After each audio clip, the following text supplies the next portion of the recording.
Hello, and welcome back to another edition of Focus One. Today, we've brought back one of my favorite guests, political writer for the Herald Tribune, Jeremy Wallace. We're going to do a post-mortem on Tuesday's primary election. We're going to talk a little bit about Mitt Romney's choice of Paul Ryan as his vice presidential running mate, and we'll preview the upcoming convention, GOP convention in Tampa. Welcome back to the show. No, great to be back here. Thanks. All right, let's just jump right in it. What are some of the bigger takeaways from the primary, focusing a bit more at the local level first? Well, regionally, lots of big impacts here. We're talking, for the first time in 20 years that the Manatee and Sarasota County Commissions are really changing, I think, pretty dramatically, even though they're one seat each.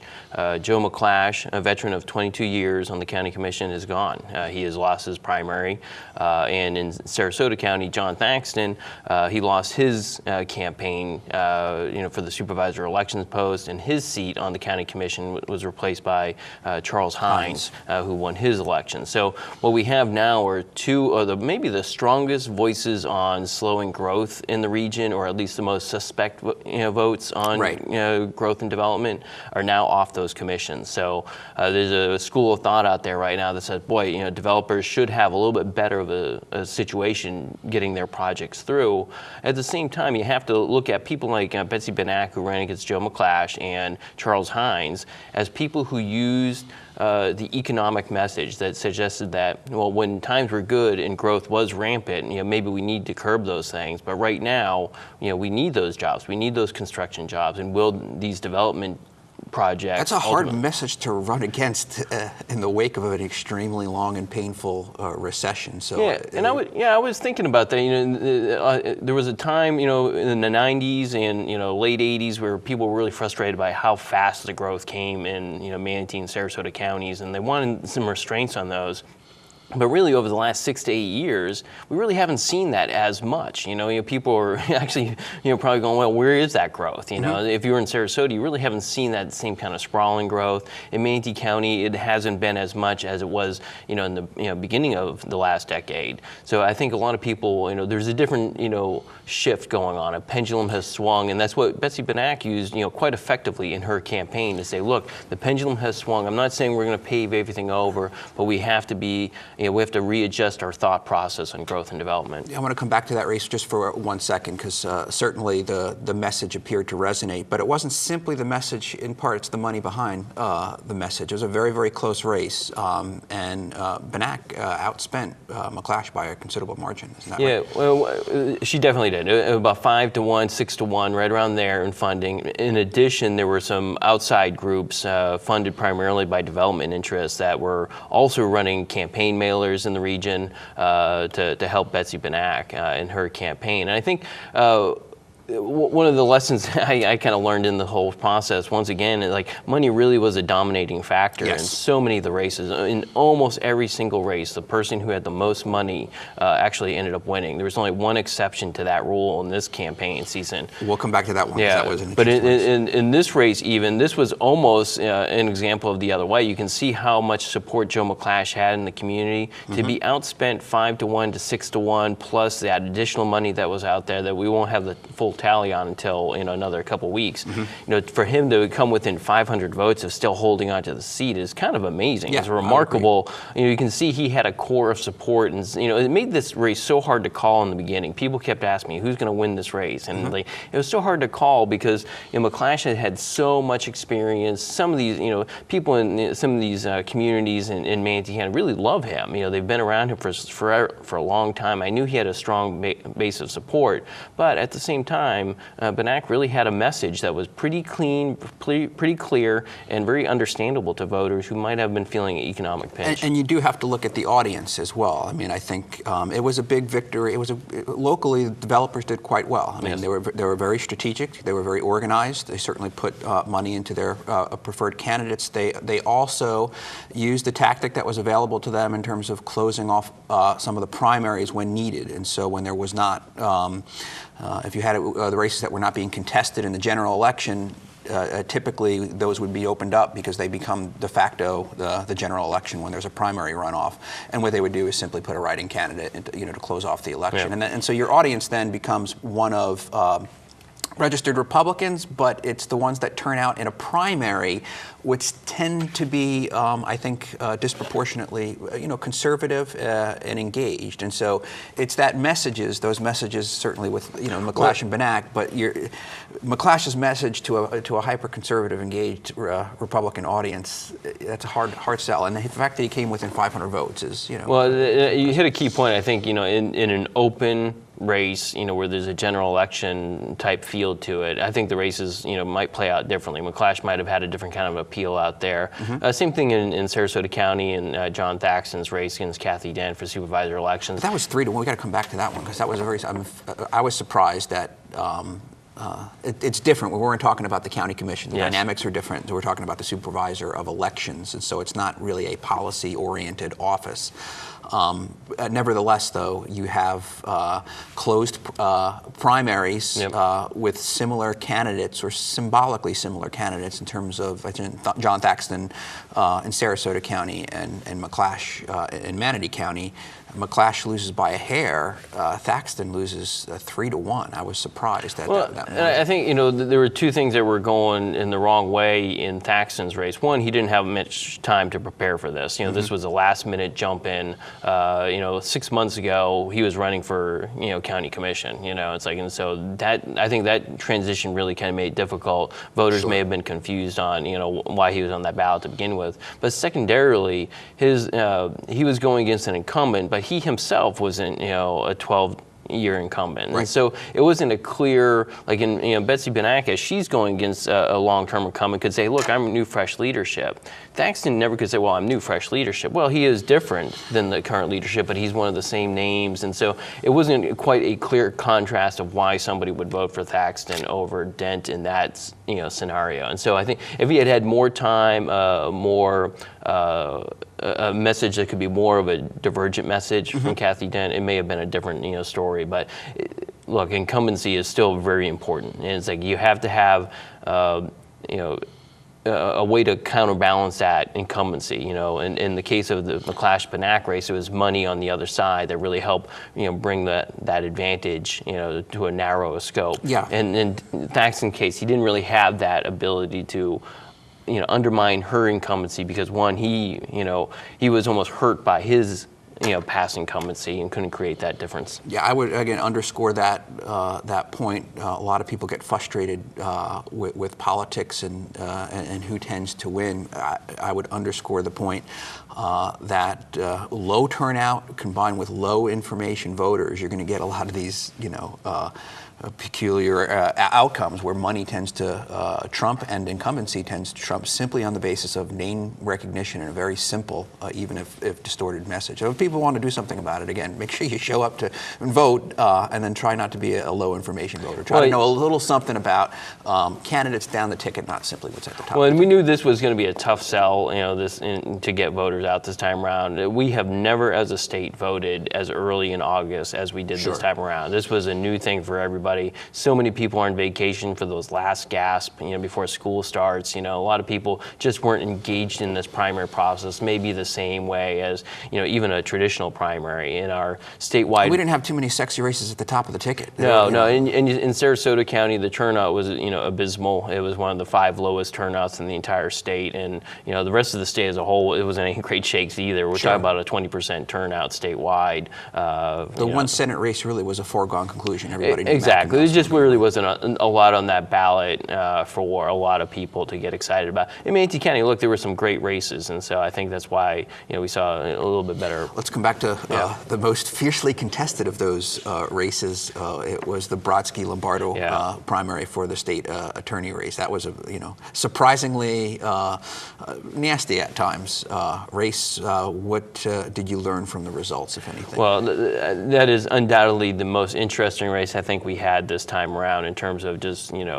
where's this thing going to go? 6 months ago, again, another one of these races where it wasn't really on anybody's radar, but Peter Lombardo was a super underfunded challenger who had barely a puncher's chance to kind of pull anything off here. Ed Brodsky had every potential endorsement you can ever want. He had the outgoing state attorney was endorsing him. He had sheriffs in every county and seemingly the state of Florida backing him, and he had everything going his way. Yet towards the end, this thing became really close. Lombardo got some funding towards the end that really helped him do a mail campaign and a television campaign that really brought this race so close in fact that I had people within the Brodsky camp who were suggesting to me that they thought they were going to lose come election day. But of course, it was a very close race, and Brodsky ended up winning in the end. 6 points or something like that. Yeah, and it shows, Lombardo had, not only did he get a big financial boost at the end, but he also had a lot of Tea Party support.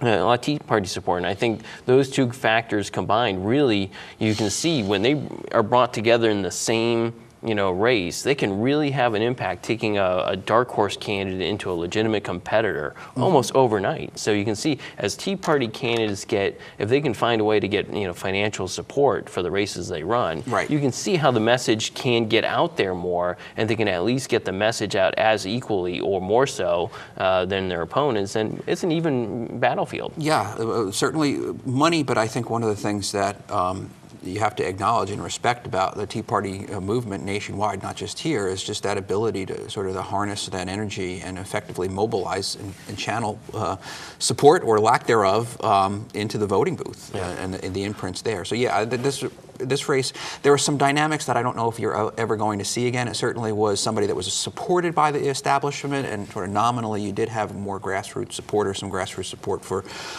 Lombardo. But given that this was a state attorney's race, it wasn't necessarily a policy race. It really unusual. Wasn't a Tea Party message against an establishment message per se. You had a little bit of that, and then you had again sort of one of the disgruntled backers. I think one of the original backers of Brodsky sort of moved over and heavily financed Lombardo. So I don't know if we're going to see that. I don't know if we can take too much away from that, other than it was pretty fascinating to watch. It's certainly not like your typical state attorney's races. Let's face it; these are usually snoozers of races. People generally don't really care about who the state attorney is, or at least the race is pretty low key. But this was more kind of what you would traditionally see in a sheriff's race. Sheriff's races get really rough and tumbly. And I talked to Sheriff Tom Knight in Sarasota at one point. He goes, "Boy, this is looking like one of my races."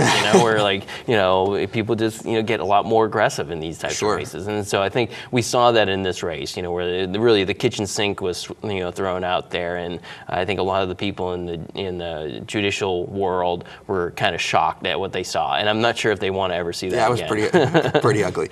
Last point on the local races I want to come back to is you did a column, and it was on the internet, of your top 10 mailers in the local races, and I thought it was wonderful. So maybe we could talk a little bit about what did you notice about the mailers? Which ones did you like? Which ones did you find a little peculiar? Well, it's interesting. So on the national level, if you've been watching TV at all, you see all the national ads all the time. But on the local level, it is clear the local candidates run your mailboxes. That's where they win these battles. And so, it's really the only place to kind of get your message out. You only have like 5 or 6 seconds before somebody throws that thing in the recycling bin to get their attention. So, you saw that, time and time again. My favorite one by far was the Ed Brodsky ad attacking the witch, or the Halloween. Peter Lombardo against Ed Brodsky. Lots of words on here, so maybe it wasn't the most effective. But I think the fact that you could work a witch into a campaign for a state attorney's race is always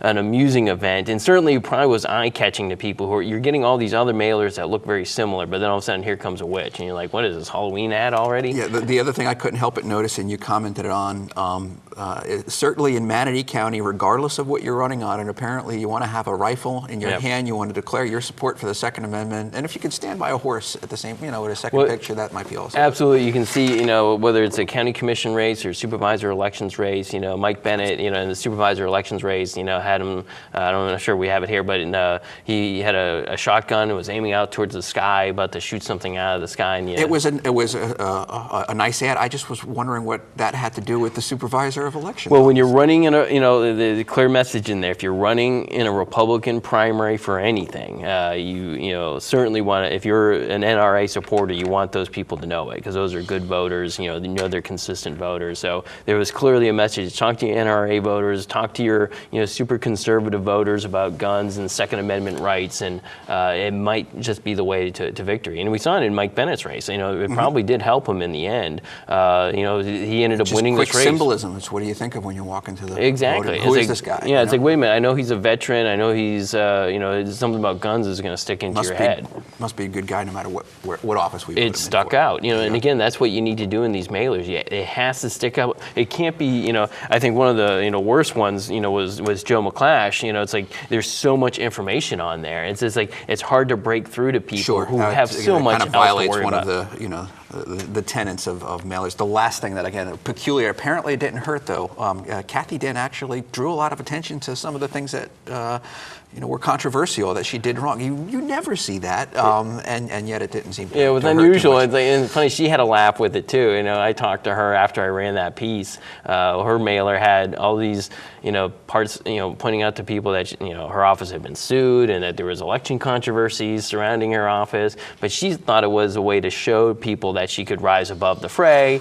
Understood the logic, but nevertheless, it really reminded everybody. Like she had a laugh about it too, and she said she had wondered about it too afterwards. So I think it was good humor for sure for everybody. And her race turned out where she won. So I'm sure it's more humorous now than if it had cost her an election. I think if McClash had a cleaner message, maybe a little bit different. Sometimes again, people are busy. People have a lot to deal with in their lives. You have a very short period of time to catch somebody who's going from getting off to work or coming back from work and trying to get their kids to schools or camps or whatever. And so these pieces they're not just humor, they actually really are quick second message with a 5-second window. Yeah, you would think they would pay more attention to that. Let's shift to the other big news that we've had over the week.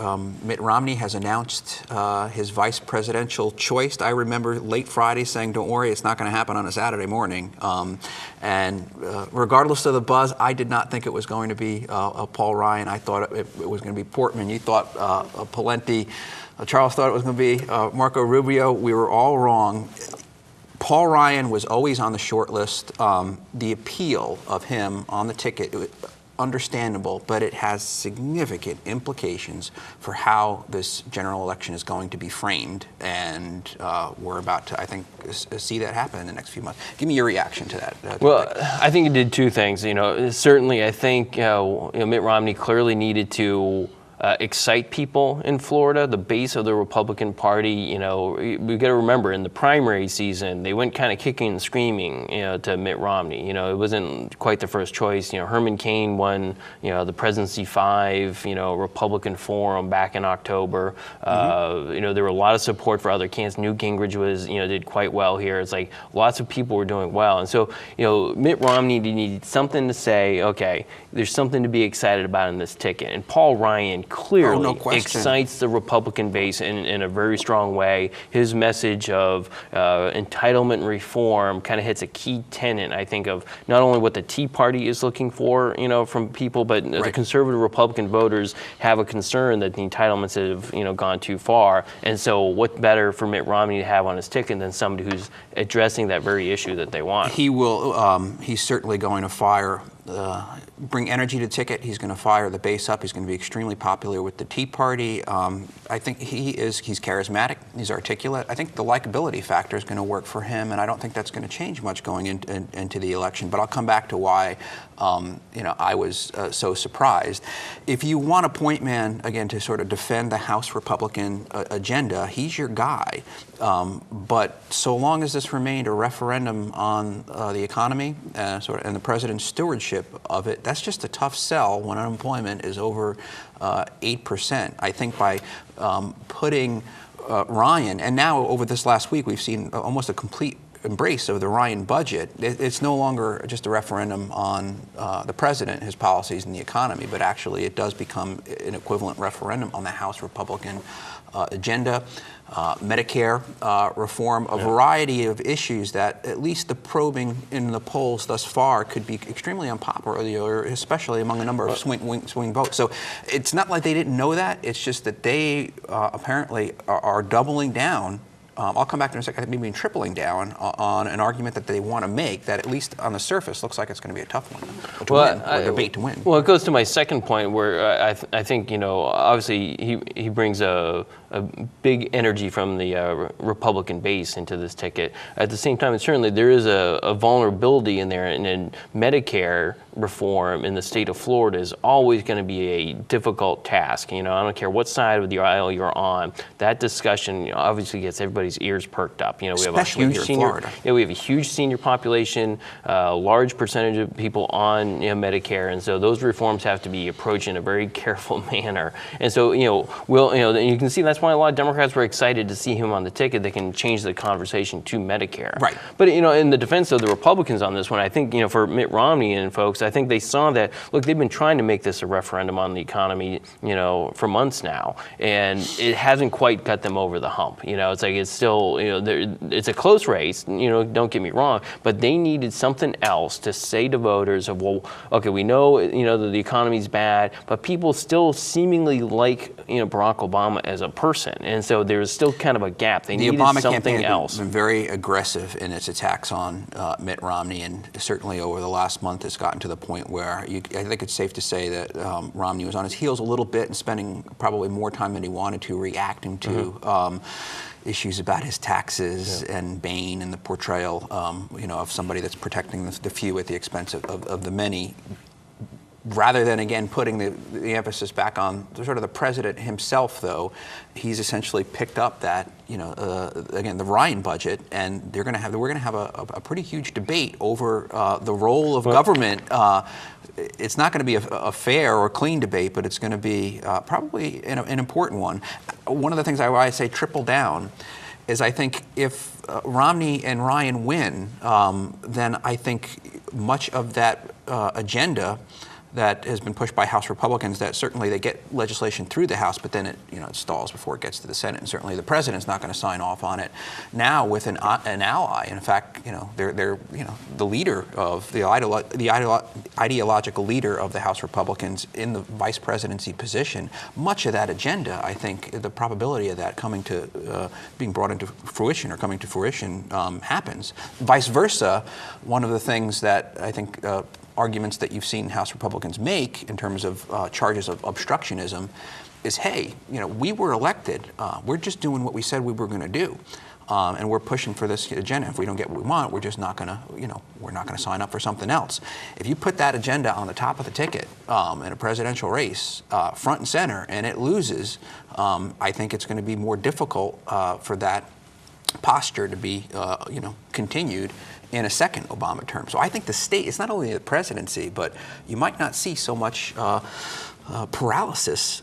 It might shift one way or the other in terms of alternative directions for the government, depending upon who wins this. Well, and you can see the White House clearly wanted to talk more about Congress, because Congress has one of the lowest approval ratings of anything on earth. And that's why I was surprised. Yeah. And so bringing him on, it's like it was funny in the immediate aftermath of that. I think I've heard Barack Obama say Congressman Paul Ryan 400 times. It's like he's really emphasizing Congressman because of that. Because it's the Republican positions, he thinks have been extreme enough where it'll help him in the election. Now the question becomes, how does that 19%, does that translate into the Romney campaign? Will he be able to pin that, approval rating of Congress on them? And I'm not sure, we have a long way to go still, so it'll be interesting to see how that plays out. But even in places, in congressional districts throughout Florida, I think we're going to see that conversation on Medicare and on the Ryan plan. That's right. It's going to be more readily available to, candidates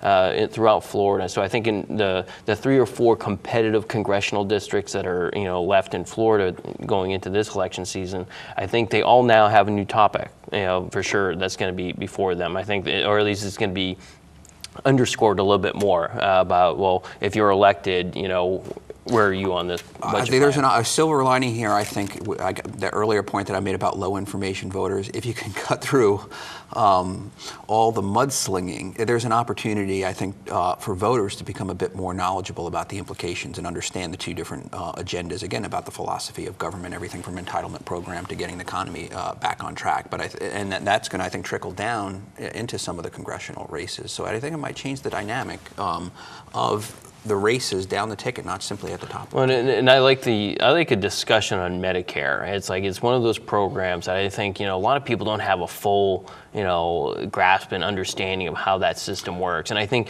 for better or worse, we're about to have an education in Medicare and how it works and how it needs to be reformed. Both sides agree that Medicare as in the current situation isn't sustainable forever. Right. So there's something that has to be done. Now the question is, clearly the $1 billion campaign question is, which way is better to go on it. But I think it's great for the country to actually have this discussion to finally figure out. It's like, well, what do we need to do with Medicare, and who does it help and who does it not help, and what are the costs really involved? I think particularly for a state like Florida to have that good open conversation about that. In the end, maybe that's I think what it's the going to good get a thing is. little unwieldy at times. Maybe we can bring Certainly. some referees in, but this is a really important conversation. Yeah, if you think these mailers are rough, wait until we get into say late October. It'll be like Halloween for sure. and there'll Everybody be throwing plenty of everybody's witches. grandma off under the Absolutely. bus and off the train. We just got a couple of minutes left. I just want to, your expectations for the GOP convention in Tampa. What's at stake? What are some sort of the big potential